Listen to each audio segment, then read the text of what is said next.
ദൈവത്തിൻ്റെ അദൃശ്യ സാന്നിധ്യത്താൽ നിറഞ്ഞു കവിയുന്ന ഈ സ്ഥലത്ത് കർത്താവിൻ്റെ ശക്തിയേറിയ സാന്നിധ്യം അനുഭവിച്ചറിയുവാൻ നമുക്ക് ഓരോരുത്തർക്കും ഇടയായിക്കൊണ്ടിരിക്കുന്നു എന്നത് കാണുമ്പോൾ വളരെ സന്തോഷമുണ്ട്. ദൈവത്തിൻ്റെ നാമം മഹത്വം എടുക്കുന്നതിനാൽ ദൈവത്തിന് നന്ദി അർപ്പിക്കുന്നു. ദൈവത്തിന് സ്തോത്രം. വളരെ ശക്തമായി വ്യക്തമായ രീതിയിൽ വേർപാടിനെക്കുറിച്ചും വിശുദ്ധിയെക്കുറിച്ചും ഈ രാത്രികാലം നമ്മോട് സംസാരിച്ച കർത്താവിൻ്റെ വലിയ ദാസനെ ഓർത്ത് ദൈവത്തിന് നന്ദി കരേറ്റുന്നു. ഈ കാലയളവിൽ നഷ്ടമായിക്കൊണ്ടിരിക്കുന്ന ശക്തമായ ദൂതുകളാണ് നമ്മൾ ഈ ദിവസങ്ങളിൽ കേട്ടുകൊണ്ടിരിക്കുന്നത്. ദൈവത്തിൻ്റെ ദാസനെ ദൈവം കരങ്ങളെടുത്ത് ഉപയോഗിച്ചതോർത്ത് കർത്താവിന് നന്ദി പറയുന്നു. കർത്താവിൻ്റെ നാമം മഹത്വം എടുക്കുമാറാകട്ടെ. ദൈവത്തിന് സ്തോത്രം.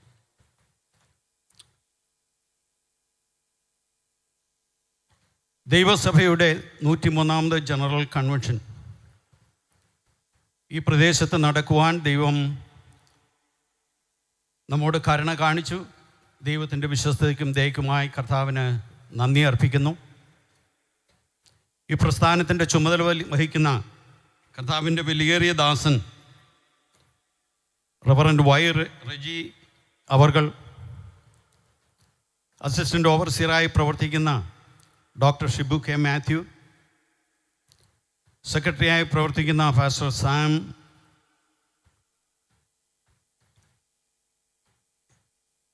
അവരോട് ചേർന്ന് പ്രവർത്തിക്കുന്ന എല്ലാ പ്രിയപ്പെട്ടവരും,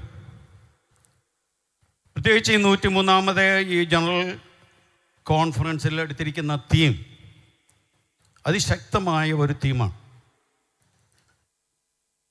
കാലങ്ങൾക്ക് മുമ്പ്, ചില നാളുകൾക്ക് മുമ്പും വരെ നമ്മൾ മിക്കവാറും എല്ലാ വർഷവും കേട്ടുകൊണ്ടിരുന്നതായ ഒരു വിഷയം ഈ അടുത്ത കാലത്തായി വളരെ ചുരുക്കമായി മാത്രം നമ്മൾ കേൾക്കാനിടയായിക്കൊണ്ടിരിക്കുന്നതായ ഒരു വിഷയം.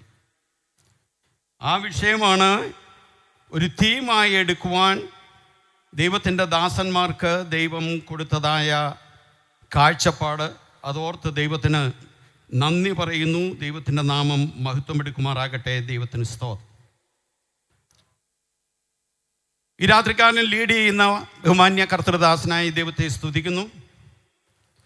സ്തുതി, താള, ലയ ഈണങ്ങളോടെ സംഗീതത്തെ അതിൻ്റെ ഉത്തുംഗ ശൃംഖത്തിൽ കൊണ്ടുവന്ന് ക്രിസ്തീയ സംഗീതത്തിലൂടെ ദൈവത്തെ ആരാധിപ്പാൻ, ആരാധനായോഗ്യനായ ദൈവത്തെ ആരാധിപ്പാൻ നമുക്ക് ലീഡർഷിപ്പ് തന്ന പ്രിയ കൊയറിനെ ഓർത്ത് ദൈവത്തിന് നന്ദി അർപ്പിക്കുന്നു. ദൈവം പ്രിയപ്പെട്ടവരെ സഹായിക്കട്ടെ. വേദിയിലും സദസ്സിലും ഉപവിഷ്ടരായിരിക്കുന്ന ബഹുമാന്യ ദൈവദാസന്മാർ, അവരുടെ കുടുംബങ്ങൾ, വീണ്ടെടുക്കപ്പെട്ട ദൈവജനം ഈ പന്തലിലും പരിസരത്തും കൂടാതെ ദൂരവേ കേൾക്കുന്ന ഏവർക്കും എൻ്റെ ക്രിസ്തീയ വന്ദനത്തെ ഈ രാത്രികാലം പ്രകാശിപ്പിക്കുകയാണ്. കഴിഞ്ഞ 3 ദിവസങ്ങളായി നമ്മൾ ദൈവത്തിൻ്റെ വചനം കേട്ടുകൊണ്ടിരിക്കുകയാണ്. തുടർന്ന് വരുന്ന ദിവസങ്ങളിലും നമ്മൾ ഈ ദൈവത്തിൻ്റെ വചനം നമ്മൾ കേൾക്കുവാനായി കടന്നു പോവുകയാണ്. നമ്മൾ ഈ ദൈവത്തിൻ്റെ വചനം കേട്ടുകൊണ്ടിരിക്കുമ്പോൾ പ്രത്യേകിച്ച് കർത്താവായ യേശുക്രിസ്തുവിൻ്റെ മടങ്ങിവരവ് എന്നുള്ള വിഷയം, ഒരു ദൈവപൈതലിൻ്റെ പ്രത്യാശ എന്ന് പറയുന്നത് അവിടെയാണ് കുടികൊള്ളുന്നത്. 2000 ആണ്ടുകൾക്ക് മുമ്പ് കാൽവറിയുടെ കൊലമരത്തിൽ നമുക്ക് വേണ്ടി ജീവൻ്റെ രക്തം അവസാനത്തുള്ളി വരെ ഊറ്റി തന്ന നമ്മുടെ അരുമ മണവാളനെ മുഖത്തോട് മുഖം കാണുവാൻ, ആ കർത്താവിനോട് ഒരുമിച്ച് നിത്യത ചെലവഴിക്കുവാൻ, അതാണ് നമ്മുടെ ഏറ്റവും വലിയ ആഗ്രഹം. അതുകൊണ്ടാണ് ദൈവത്തിൻ്റെ വചനം പറഞ്ഞത്, ഈ ലോകത്തിൽ നിങ്ങൾക്ക് കഷ്ടതയുണ്ടെങ്കിലും ധൈര്യപ്പെടുവീൻ, ലോകത്തെ ജയിച്ച ഒരു കർത്താവ്. ആ കർത്താവിന് വേണ്ടിയാണ് നമ്മൾ കാത്തിരിക്കുന്നത്. ആ കാത്തിരിപ്പിന് വേണ്ടി ഇരിക്കുമ്പോൾ എനിക്ക് ലഭിച്ചതായ വിഷയമെന്ന് പറയുന്നത് തയ്യാറെടുപ്പ് എന്ന വിഷയമാണ്, പ്രിപ്പറേഷൻ. നമ്മൾ ദൈവത്തിൻ്റെ വചനം നമ്മൾ ശ്രദ്ധിക്കുമ്പോൾ ദൈവവചനത്തിൽ നമ്മൾ ധാരാളം പ്രവചനങ്ങൾ കാണുന്നുണ്ട്. ഈ സത്യവേദ പുസ്തകത്തിൽ ഏകദേശം 27% പ്രവചനങ്ങളാണ്. യെശയ്യാവിൻ്റെ പ്രവചനം തുടങ്ങി മലാഖി പ്രവചനം വരെയുള്ള 17 പ്രവചനങ്ങൾ പഴയ നിയമത്തിലും, വെളിപ്പാട് പുസ്തകം എന്ന പ്രവചന ഗ്രന്ഥം പുതിയ നിയമത്തിലും തന്നുകൊണ്ട് പ്രവചനങ്ങളുടെ ഒരു നീണ്ട ശൃംഖല നമ്മുടെ മുമ്പാകെ ഒരുക്കി തന്നിരിക്കുന്ന തിരുവചനം എന്ന അപരനാമത്തിൽ അറിയപ്പെടുന്ന ദൈവത്തിൻ്റെ വചനം, അത് നമുക്ക് തന്നിരിക്കുന്നതിന് ദൈവത്തിന് ഒരു ഉദ്ദേശമുണ്ട്. ലോകത്തിൽ മറ്റു മതങ്ങൾക്കില്ലാത്ത ഒരു പ്രത്യേകതയാണ് സത്യവേദ പുസ്തകത്തിനുള്ളത്. ഭാവിയെക്കുറിച്ച് സംസാരിക്കുന്ന ഒരേ ഒരു ഗ്രന്ഥമാണ് വിശുദ്ധ സത്യവേദ പുസ്തകം. അതുകൊണ്ടാണ് ഈ വേദപുസ്തകത്തിൽ ഇത്രമാത്രം പ്രവചന ഭാഗങ്ങൾ എഴുതി വെക്കുവാൻ ദൈവത്തിന് നമ്മോട് തിരഹിതമുണ്ടായത്. 31,124 വാക്യങ്ങൾ ഉള്ളടക്കം ചെയ്തിരിക്കുന്ന സത്യവേദ പുസ്തകത്തിലെ 8,352 വാക്യങ്ങൾ പ്രവചനത്തിന് വേണ്ടി മാറ്റിവെച്ചിരിക്കുകയാണ്. ആ പ്രവചനങ്ങളിലൂടെ കഴിഞ്ഞ കാലങ്ങളിൽ സംസാരിച്ചു കൊണ്ടിരുന്ന ദൈവം ഈ കാലങ്ങളിലും കർത്താവിൻ്റെ മടങ്ങിവരവ് വരെയും നമ്മോട് സംസാരിച്ചു കൊണ്ടിരിക്കുകയാണ്. ആ പ്രവചനങ്ങളുടെ ബലത്തിലാണ് ഈ രാത്രികാലവും നമ്മൾ കർത്താവിൻ്റെ മടങ്ങിവരവിനെ കുറിച്ചും ആ മടങ്ങിവരവിൽ നമ്മൾ അനുഷ്ഠിക്കേണ്ടതും നമ്മൾ ചെയ്യേണ്ടതും നമ്മൾ ഒരുങ്ങിയിരിക്കേണ്ടതുമായ വസ്തുതകളെക്കുറിച്ച് നമുക്ക് മനസ്സിലാക്കാനായി കഴിയുന്നത്. എന്തിനാണ് ദൈവം നമുക്ക് ഇത്രമാത്രം പ്രവചന ഭാഗങ്ങൾ തന്നത്? യെശയ്യാ പ്രവചനം 41-ാം അധ്യായത്തിൻ്റെ 23-ാം വാക്യത്തിൽ ദൈവം ഇപ്രകാരം അരുളി ചെയ്തു, നിങ്ങൾ ദേവന്മാരെന്ന് ഞങ്ങൾ അറിയേണ്ടതിന് മേലാൽ വരുവാനുള്ളത് പ്രസ്താവിപ്പീൻ. ഞങ്ങൾ കണ്ട് വിസ്മയിക്കേണ്ടതിന് നന്മയെങ്കിലും തിന്മയെങ്കിലും പ്രവർത്തിപ്പീൻ. സ്വർഗത്തിലെ ദൈവം എന്തിനാണ് ഈ പ്രവചന വിഷയങ്ങൾ നൽകിയത്? ദൈവം വെല്ലുവിളിക്കുകയാണ്. ആരെ? ലോകത്തിലെ ദേവന്മാരെ. ആ ലോകത്തിലെ ദേവന്മാരെ ദൈവം വെല്ലുവിളിക്കുന്നത് എന്താ? നിങ്ങൾ ദൈവമാണെന്നൊന്ന് തെളിയിച്ചേ. നാളെ നടക്കാൻ പോകുന്ന സംഭവം ഇന്ന് നിങ്ങളൊന്ന് പറഞ്ഞേ. ഇതാണ് ദൈവം ചോദിക്കുന്നത്. നാളെ നടക്കാൻ പോകുന്ന സംഭവങ്ങളെ ഇന്നു പറയാൻ കഴിയാത്ത ദൈവങ്ങൾ, ആ ദൈവങ്ങളുടെ മുമ്പാകെ തേജോമാനായ ദൈവം, പിതൃപുത്ര പരിശുദ്ധാത്മാവായ ദൈവം ഈ സത്യവേദ പുസ്തകത്തിലൂടെ ഇത്രമാത്രം ദീർഘമായ പ്രവചന ഭാഗങ്ങൾ നമുക്ക് വേണ്ടി ദൈവം എഴുതി വെച്ചു. നാളത്തെ ഏഷ്യാനെറ്റിലും മനോരമയിലും മാതൃഭൂമിയിലും വരുവാൻ പോകുന്ന വാർത്തകൾ, നാളത്തെ മലയാള മനോരമയിലും മാതൃഭൂമിയിലും കേരള കൗമുദിയിലും വരുവാൻ പോകുന്ന വാർത്തകൾ ഇന്നലെ നമ്മുടെ കൈകൾ തന്നവനാണ് നമ്മുടെ ദൈവം. ഇനിയും വരുവാൻ, നൂറ്റാണ്ടുകൾക്ക് ശേഷം വരുവാൻ പോകുന്ന പ്രവചനങ്ങളും കാലങ്ങൾക്ക് മുമ്പേ, നൂറ്റാണ്ടുകൾക്ക് മുമ്പേ, 2000-ൽ പരം വർഷങ്ങൾക്ക് മുമ്പ് എഴുതി നമ്മുടെ കയ്യിൽ തന്നിരിക്കുന്ന ദൈവത്തിൻ്റെ വ്യത്യാസം. കാരണം മനുഷ്യൻ ഭാവി അറിയുവാൻ വളരെ ജിജ്ഞാസയുള്ളവനാണ്. ഭാവി അറിയുന്നതിനു വേണ്ടി മനുഷ്യൻ എത്ര പണം മുടക്കുവാനും മനുഷ്യൻ തയ്യാറാണ്. അതിനുവേണ്ടി സ്വന്തം വീട് വിറ്റ് ഭാവി പറയുന്നവരുടെ അടുക്കൽ പോയിട്ടുള്ള മനുഷ്യരുണ്ട്.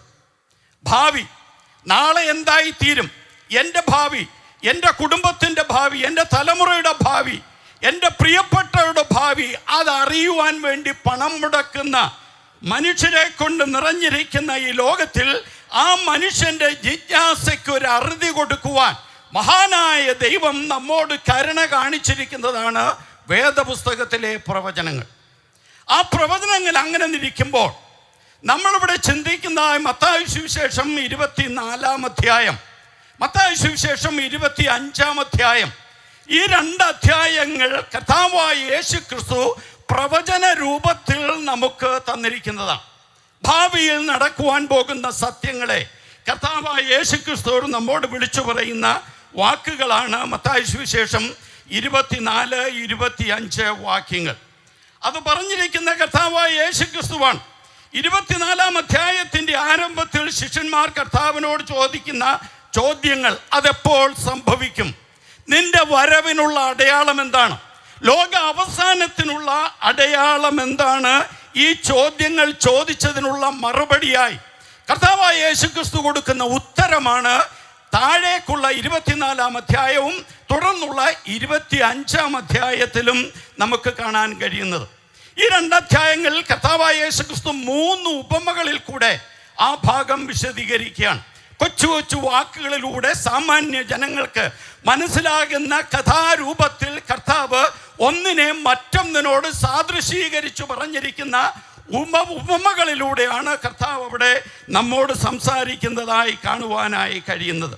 സാധാരണ മനുഷ്യന് മനസ്സിലാകുന്ന വിധത്തിൽ ജനത്തിൻ്റെ ഉള്ളിലേക്ക് സത്യത്തിൻ്റെ വെളിച്ചം പകരുവാൻ കൊച്ചു കൊച്ചു ഉപമകളിലൂടെ കർത്താവ് വിഷയം അവതരിപ്പിക്കുകയാണ്.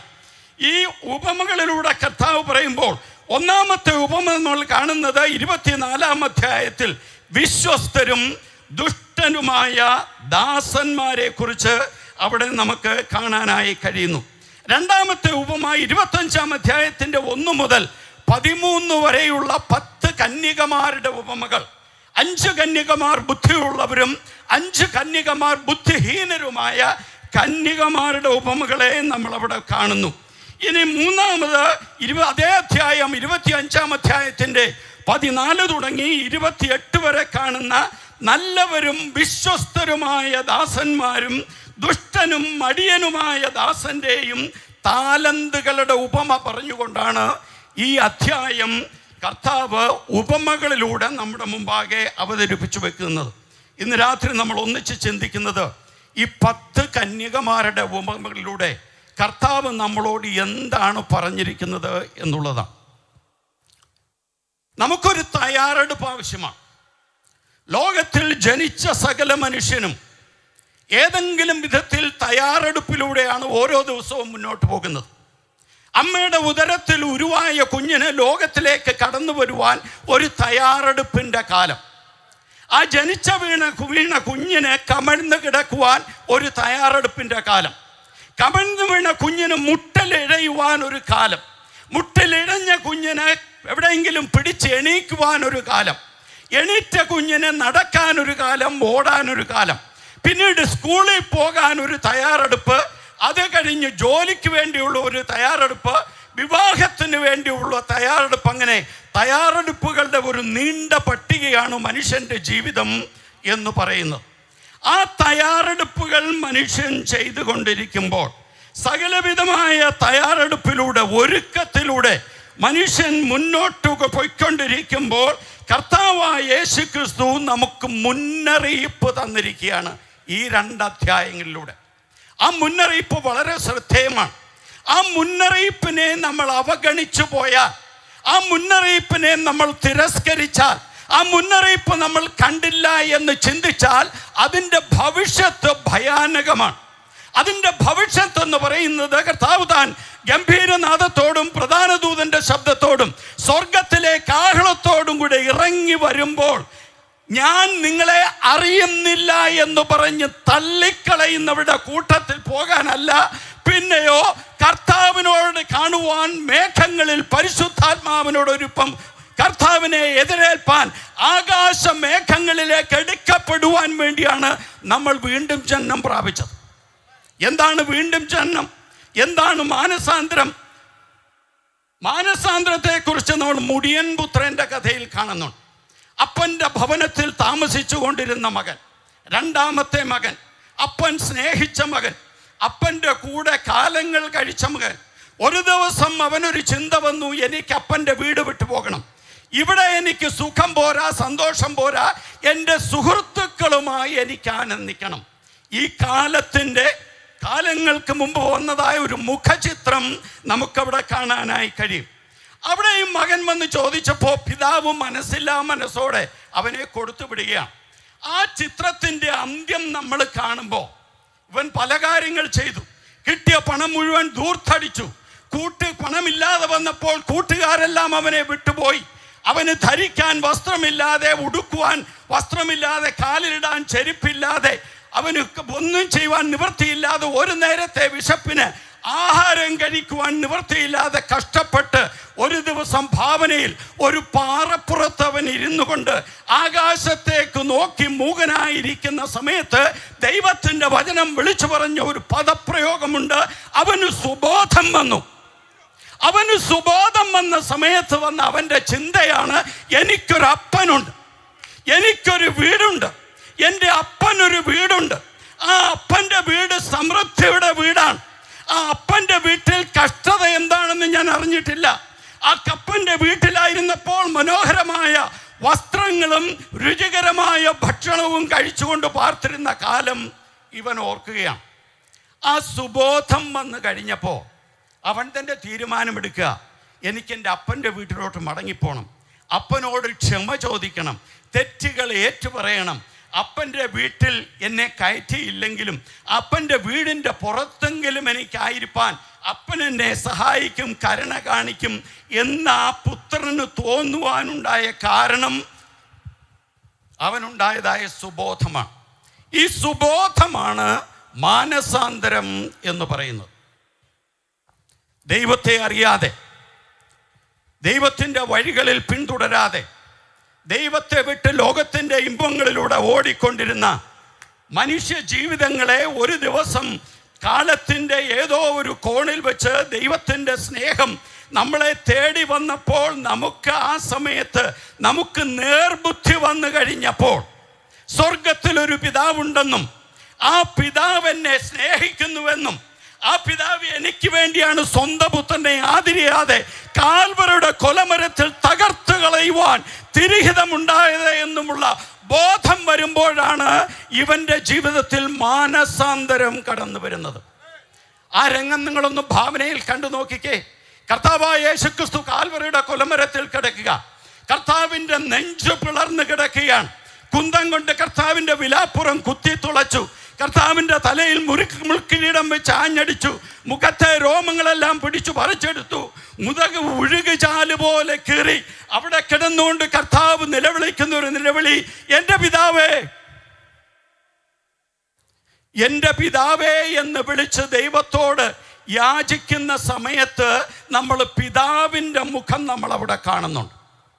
ആ പിതാവ് ആ സമയം നോക്കിയത് എന്നെയും നിങ്ങളെയുമാണ്. ആ പിതാവ് എന്നെയും നിങ്ങളെയും നോക്കാൻ അവിടെ ചെയ്ത കാര്യം അവിടെ എഴുതി വെച്ചിട്ടുണ്ട്. പിതാവ് മുഖം തിരിച്ചു കളഞ്ഞു. എവിടെ നിന്ന്? കൊലമരത്തിൽ കിടക്കുന്ന സ്വന്തം പുത്രനായ ക്രിസ്തുവിൽ നിന്നും മുഖം തിരിച്ച് എന്നെ നോക്കി, നിങ്ങളെ നോക്കി. അതാണ് ദൈവത്തിൻ്റെ സ്നേഹം.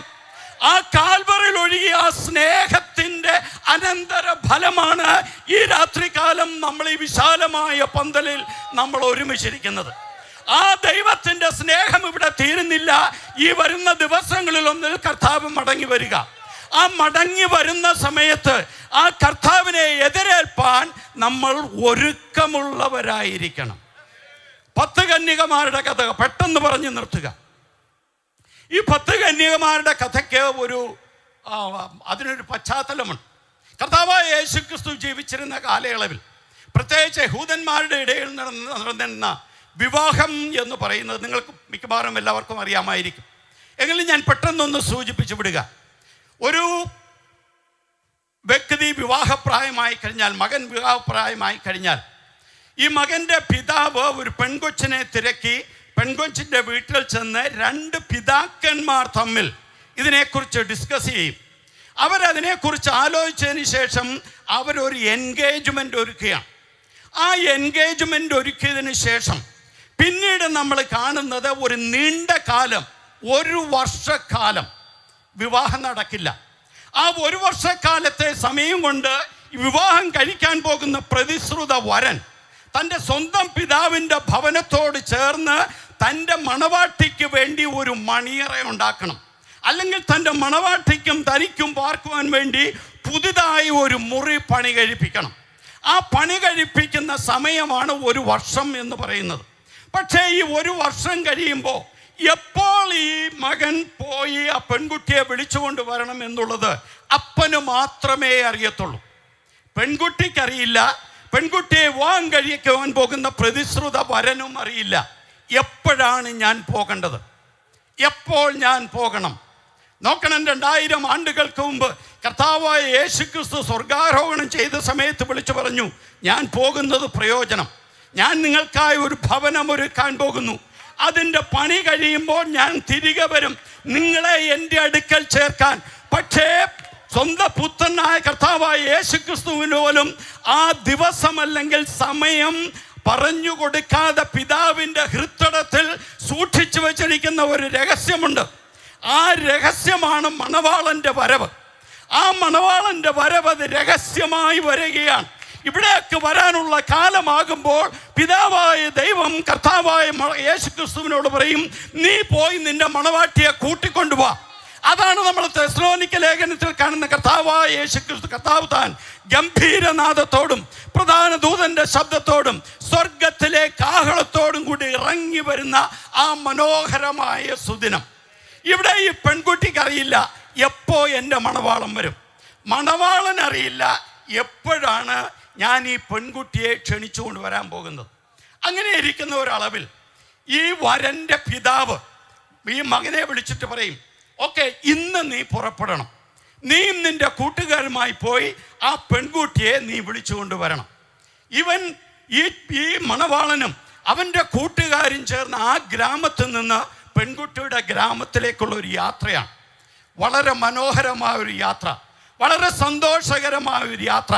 യാത്ര പുറപ്പെടുമ്പോൾ തുടങ്ങി മണവാളൻ്റെ കൂടെയുള്ള സുഹൃത്തുക്കൾ അവർ വിളിച്ചു പറയും, ഇതാ മണവാളൻ വരുന്നു, മണവാളൻ വരുന്നു.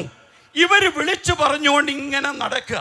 നടന്ന് പെൺകുട്ടിയുടെ ഭവനത്തിന് അല്പം അകലെയാകുമ്പോൾ ഈ വിളിച്ചു പറയുന്ന ശബ്ദം പെൺകുട്ടിയുടെ കാതിൽ കേൾക്കും, മണവാളൻ വരുന്നു.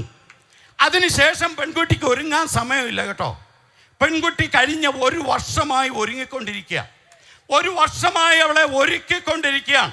പെൺകുട്ടിയും തോഴിമാരും ഒരുക്കത്തോടെ ഇരിക്കുക. ഏത് സമയത്തും മണവാളൻ വന്ന് വിളിച്ചാലും പോകാൻ റെഡിയായിട്ടിരിക്കുന്ന ഒരു മണവാട്ടി. ആ മണവാട്ടിയെ കുറിച്ചിരിക്കുന്ന ആ ചിത്രം കണ്ടുകൊണ്ട് കർത്താവായ യേശുക്രിസ്തു ഇവിടെ ഒരു വിവാഹത്തെക്കുറിച്ച് കർത്താവായ യേശുക്രിസ്തു പറയുകയാണ്. ആ വിവാഹത്തിന് വേണ്ടിയുള്ള ഒരു തയ്യാറെടുപ്പ്. മണവാട്ടി തയ്യാറായി റെഡിയായിട്ടിരിക്കുക. പിന്നെ തുണി മാറാനും പൗഡർ ഇടാനും ചെരുപ്പിടാനും ഒന്നിനും സമയമില്ല. ഈ ശബ്ദം കേൾക്കുന്ന ഉടനെ ഇറങ്ങിത്തിരിക്കണം. പക്ഷെ ഇവർ കാത്തിരുന്ന് കാലം കുറയായി. ദിവസങ്ങൾ പോയി, ആഴ്ചകൾ മാസങ്ങളായി, വർഷം ഒന്നായി. ഇതുവരെ മണവാളൻ മടങ്ങി വന്നില്ല. അപ്പോൾ ഈ പെൺകുട്ടിയുടെ തോഴ്മക്കാർ, ഇവളെ കാത്തുകൊണ്ടിരുന്ന കന്യകമാർ, രാത്രി ആയപ്പോൾ ഇവർ ഉറങ്ങാൻ കയറി. ഉറക്കത്തിൻ്റെ മധ്യത്തിൽ മണവാളൻ വരുന്നു എന്ന ആർപ്പുവിളി ഉണ്ടാകുകയാണ്. ആർപ്പുവിളി ഉണ്ടായപ്പോൾ ഉറങ്ങിക്കൊണ്ടിരുന്ന സകലരും എഴുന്നേറ്റു. അവരുടെ കൈകളിലിരുന്ന വിളക്കുകൾ അവർ കത്തിച്ചു. വിളക്കെന്ന് പറയുമ്പോൾ നമ്മൾ കണ്ടിട്ടുള്ള പഴയ കാലത്തെ വിളക്കല്ല. പണ്ട് കാലത്ത് നമ്മൾ ഒരുപക്ഷെ കൺവെൻഷനൊക്കെ ചൂട്ട് കത്തിച്ച് കൺവെൻഷന് പോയൊരു പക്ഷേ ആരെങ്കിലുമൊക്കെ ഉണ്ടായിരിക്കും, അല്ലെങ്കിൽ പറഞ്ഞു കേട്ടിട്ടുണ്ടാവും. തീപ്പന്തങ്ങളാണ്. ആ തീപ്പന്തങ്ങൾ തുണി ചുറ്റി അതിൽ മണ്ണെണ്ണ ഒഴിച്ച് അല്ലെങ്കിൽ എണ്ണ ഒഴിച്ച് അത് കത്തിച്ച് വെച്ച് റോഡേ ലൈറ്റൊന്നുമില്ലാത്ത സ്ഥലത്തൂടെ നടന്നു പോകാൻ ആവശ്യമായ വെളിച്ചം കിട്ടുന്ന തരത്തിലുള്ള വിളക്ക്. ആ വിളക്കെടുത്ത് കത്തിച്ചു. 10 പേരും കത്തിച്ചു. 10 പേരും കത്തിച്ചു കഴിഞ്ഞപ്പോൾ 5 പേരുടെ വിളക്ക് കെട്ടുപോയി. എന്നാൽ മറ്റ് 5 പേരുടെ വിളക്ക്, അവരുടെയും വിളക്ക് കെട്ടു. അവരുടനെ കയ്യിലിരുന്ന, അവർ എക്സ്ട്രാ കരുതിയിരുന്ന എണ്ണ അതെടുത്ത് അവർ ഈ വിളക്കിലേക്ക് ഒഴിക്കുന്ന സമയം ബുദ്ധിയില്ലാത്ത കന്യകമാർ ഓടി വന്ന് അവരോട് പറയുക, എൻ്റെ പൊന്നെ, നമ്മൾ ഒന്നിച്ച് കാത്തിരുന്നതല്ലേ? കഴിഞ്ഞ 1 വർഷമായിട്ട് ഞാനും നിങ്ങളും ഒന്നിച്ച് കാത്തിരുന്നതല്ലേ? പക്ഷേ കാത്തിരുന്ന് ഈ സമയം, അവസാന സമയം വന്നപ്പോൾ ഞങ്ങളുടെ കയ്യിലുള്ള എണ്ണ തീർന്നു പോയി. അല്പം ഞങ്ങൾക്ക് മടക്കി തരണം. ബുദ്ധിയുള്ള കന്യമാർ കൊടുത്ത മറുപടി, ഞങ്ങൾക്കും നിങ്ങൾക്കും ഇല്ലാതെയാകാതിരിപ്പാൻ നിങ്ങൾ വിൽക്കുന്നവരുടെ അടുക്കൽ പോയി അത് വാങ്ങിക്കൊണ്ടുവരണം. ഇത് വിൽക്കുന്ന ഒരുത്തനുണ്ട്. വിൽക്കുന്നവൻ്റെ അടുത്ത് പോയി വാങ്ങിക്കൊണ്ടുവരണം. ഏതാ ഈ എണ്ണ? പരിശുദ്ധാത്മാവ് നമ്മുടെ കത്തിക്കുന്നതായ എണ്ണ. ആ പരിശുദ്ധാത്മാവ് നമ്മിൽ കത്തിക്കുവാൻ ഉപയോഗിക്കുന്നതായ ആ എണ്ണ പരിശുദ്ധാത്മാവ് നമുക്ക് നൽകുന്നതാണ്. ഇവരെ ഈ കാര്യം പറഞ്ഞു കഴിഞ്ഞ് ഇവരെണ്ണ വാങ്ങാൻ വേണ്ടി കടന്നു പോവുക. ആ സമയത്താണ് മണവാളൻ വാതിക്കൽ വരുന്നത്. മണവാളൻ വന്നു, വാതിൽ മണവാളന് വേണ്ടി തുറന്നു, അകത്ത് കയറി കതക് അടച്ചു. പിന്നീട് ഈ 5 പേർ, കൈവിടപ്പെട്ടു പോയ 5 പേർ ഓടി വന്ന് കതകൾ മുട്ടി, ഞങ്ങൾ കൂടെ തുറക്കണമേ, 1 വർഷമായിട്ട് ഞങ്ങൾ കാത്തിരിക്കുക, ഞങ്ങളെ കൂടെ അകത്ത് കയറ്റണമേ. അവിടെ പറഞ്ഞ മറുപടി, അകത്ത് കയറാൻ പറ്റില്ല, നിങ്ങളുടെ സമയം കഴിഞ്ഞു പോയി. നമ്മുടെ ജീവിതത്തിലേക്കൊന്ന് തിരിഞ്ഞു നോക്കിയേ. നമുക്കകത്ത് കയറാൻ പറ്റുമോ? നമുക്കകത്ത് കയറാൻ പറ്റുമോ? കർത്താവായ യേശുക്രിസ്തു മടങ്ങി വരുന്ന നാളിൽ നമുക്ക് അകത്ത് കയറാൻ പറ്റുമോ? നമ്മൾ പാർക്കുന്ന ഈ കാലഘട്ടം നോക്കിയാൽ ഇത് അന്ത്യകാലമാണ്. അന്ത്യകാലത്തിൻ്റെ കാഹളത്തിൻ്റെ ധ്വനി നമ്മുടെ കാതുകളിൽ മുഴങ്ങിക്കൊണ്ടിരിക്കുന്ന കാലയളവിലാണ് നമ്മൾ പാർത്തുകൊണ്ടിരിക്കുന്നതെന്ന് ഓർക്കണം. ദൈവവചനത്തിലിരിക്കുന്ന പ്രവചനങ്ങളിലെ 50% പ്രവചനം നമ്മുടെ കാലഘട്ടത്തിൽ, നാം ജീവിച്ചിരുന്ന കാലഘട്ടത്തിൽ നിവർത്തിയായെങ്കിൽ ഇനിയും നടക്കുവാനുള്ള വളരെ ചുരുക്കം പ്രവചനങ്ങൾ അതിശീഘ്രം നടക്കുവാൻ പോവുകയാണ്.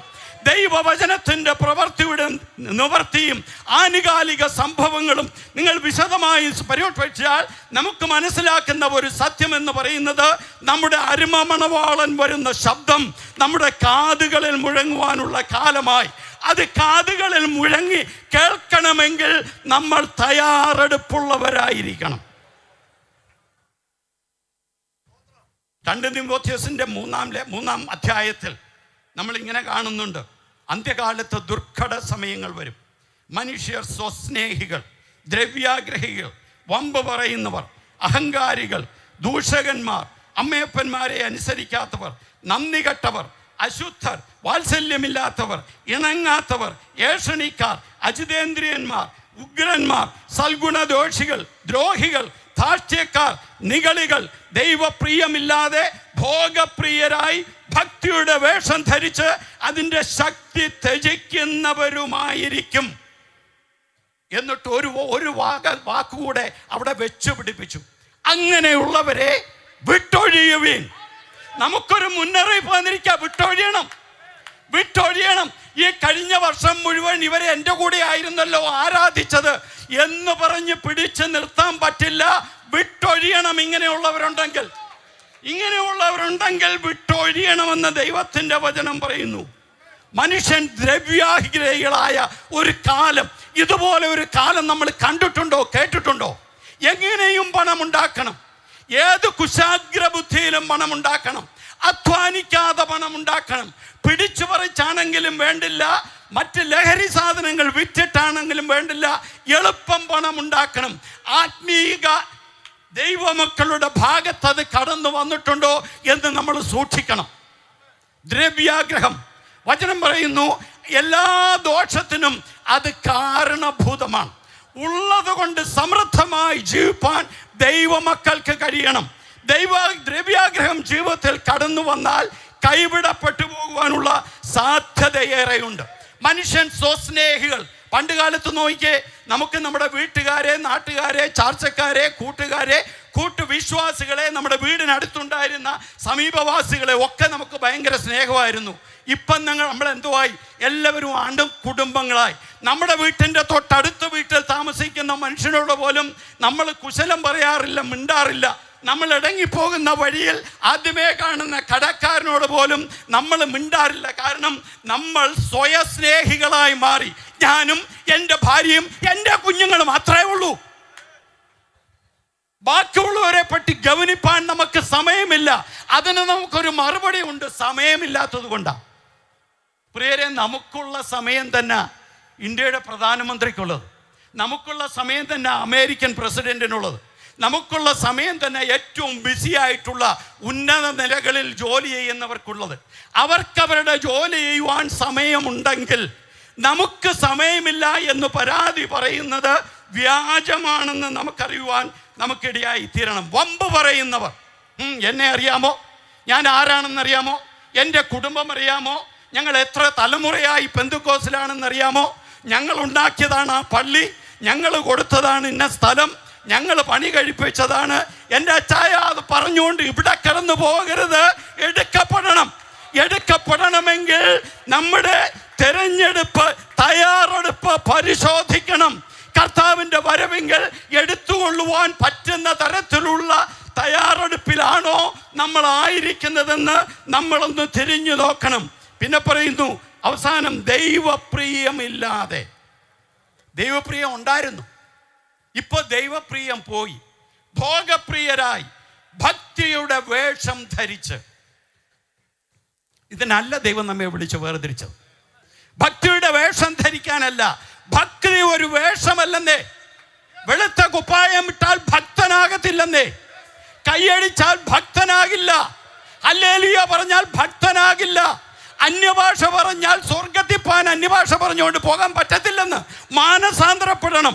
വീണ്ടും ജനിക്കണം, ദൈവത്തിൻ്റെ കൽപ്പന അനുസരിക്കണം, ദൈവത്തിൻ്റെ വചനത്തിനനുസരിച്ച് ഓരോ ദിവസവും മുന്നോട്ട് പോകുവാൻ ഇടയായി തീരുന്നില്ലെങ്കിൽ കൈവിടപ്പെട്ടു പോകും. മുന്നറിയിപ്പാണ്.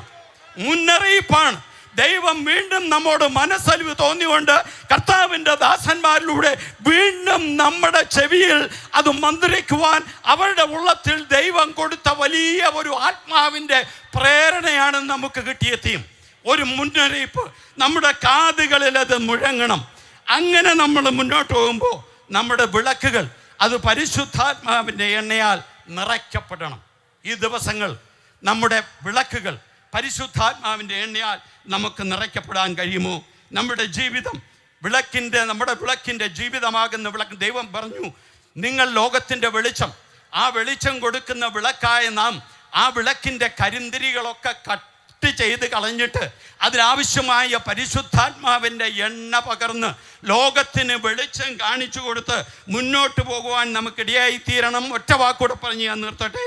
ഇന്ന് സഭകളിൽ പകുതിയും നമ്മൾ ജീവിക്കുന്നത് ദിവസങ്ങളെക്കുറിച്ച്, കർത്താവിൻ്റെ മടങ്ങിവരവിനെ കുറിച്ച് യാതൊരു ധാരണയുമില്ലാതെ, ഈ കാലം മുഴുവൻ കർത്താവ് വന്നില്ലല്ലോ, അതുകൊണ്ട് ഇതൊന്നും നടക്കത്തില്ലെന്ന് ചിന്തിക്കുന്ന തലമുറകൾ അടങ്ങിയിരിക്കുന്ന വലിയൊരു സമൂഹം ദൈവസഭയ്ക്കുള്ളിലുണ്ട്.